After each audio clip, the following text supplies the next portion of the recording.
Good morning, friends. Hi, this is Jয়ন্ত Assam. সুৱধি অসমৰ সমূহ আপোন বন্ধু বান্ধৱীলৈ সশ্ৰদ্ধাৰে পুৱাই পুৱাই প্ৰণাম। আজি বন্ধ দেওবাৰ। আগত মোৰ এটা কবিতা আছে তলত দেওবাৰটো লৈ লিখা। বহুত তলত বিচাৰিলে পাব।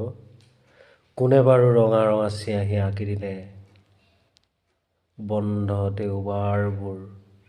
যি দেওবাৰত লিখোঁ সুখ আৰু দুখৰ মনৰ অনুভৱবোৰ। কোনোৱে হয়তো সুখ বিচাৰে এই বন্ধ দেওবাৰত, কোনোৱে হয়তো মনৰ শান্তিৰ উৎসৰ পৰিসৰ বুলি ভাবে এই বন্ধ দেওবাৰবোৰত।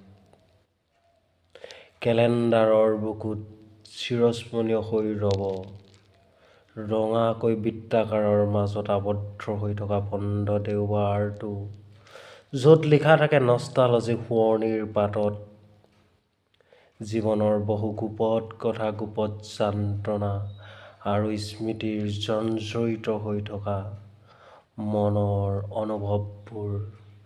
যি দেওবাৰত আঁকি দিয়া হয় মনৰ অনুভৱৰে হাত দুখনেৰে সুন্দৰ পৰশেৰে এধানি মৰম যাচি। যি দেওবাৰত লিখা হয় অনুভৱৰ সীমাহীন পৃষ্ঠা, যাৰ ঠিকনাই নাই। কোনে বাৰু আঁকি দিলে ৰঙা ৰঙা চিয়াঁহীয়ে কেলেণ্ডাৰৰ বুকুত বন্ধ দেওবাৰবোৰ। যি দেওবাৰত পাৰ হৈ গুচি যায় জীৱন নামৰ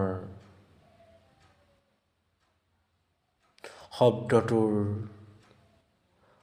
বহু পৰিভ্ৰমী মনৰ এঠা বেথা সপোনবোৰ। যি সপোনবোৰৰ মাজত লুকাই থাকে অলেখ পৰিধি বগাই যোৱা মনৰ তৃপ্তিৰ সান্নিধ্যতাৰ গোপন অস্ত্ৰ, যাৰ পৰিসৰত লহপহকৈ ডাঙৰ দীঘল হয় মনৰ অনুভৱবোৰ।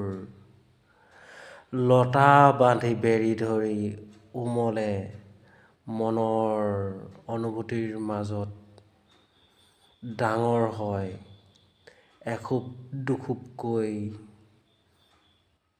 সপোনবোৰৰ পম খেদি। যি সপোনে আঁকি পেলায় এক স্মৃতিৰ হেঙুলীয়া ৰেখা, যি ৰেখাৰ কোনো পৰিসমাপ্তি নাই। কোনে বাৰু আঁকি দিলে বন্ধ দেওবাৰবোৰ, য'ত লিখা হ'ল মনৰ ঠিকনাবোৰ। Hello' friends, bye bye, this is Jayanta Assam. বহুত দিন কবিতা গোৱা নাই বোলো, কবিতা গাবলৈ পাহৰিছোঁ। এবছৰ যিহেতু বেমাৰতে অসুখত ভুগিয়ে আছিলোঁ, এনেই মনৰ অনুভৱত মনলৈ আহিলে, তাকে মনত পৰিলে দেওবাৰ দেখি। আজি বোলো ডিচেম্বৰ হয়তো আৰু দেওবাৰ এটামান পাম। মই বোলো এনেই এষাৰ মনৰ অনুভৱত কল্পনা কৰি চাওঁচোন। ঠিক আছে ফ্ৰেণ্ড, ভাল লাগিলে এটা লাইক কৰিব, কমেণ্ট কৰিব, শ্বেয়াৰ কৰিব, আৰু মোৰ চেনেলটো, মোৰ কথাবিলাক ভাল লাগিলে ছাবস্ক্ৰাইব কৰি থ'ব। জীৱননো কি, আজি আছোঁ কালি নাহে। অৰ্জুনে ভগৱানক সোধাৰ দৰে, প্ৰভু এনেকুৱা এটা বাক্য লিখক যিটো বাক্যই মোক শান্তি দিব। জীৱনটো খন্তেকীয়া, আজি আছোঁ কালি নাই।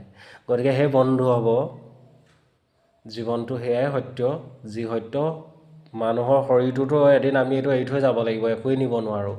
যি শৰীৰটো ইয়াত শ্মশানলৈ গ'লেও আমি শ্মশানত গৈ সকলোবোৰ খুলি থৈ অকল পৰমাত্মাটোৱে সত্য, যি সত্যৰ অস্তিত্ব কেৱল ভগৱান।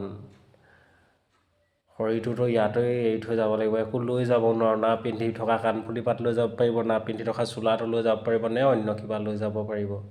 লঠঙা দেহা লঠঙাভাৱে এদিন আমি যাবগৈ লাগিব। গতিকে সেয়াই জীৱনৰ পৰম সত্য কেৱল পৰমাত্মা। আমি পৰমাত্মাৰ লগত কথা পাতিব লাগিব এদিন, আৰু সকলোৱে পাতিব লাগিব, বহুতে পাতিছেও।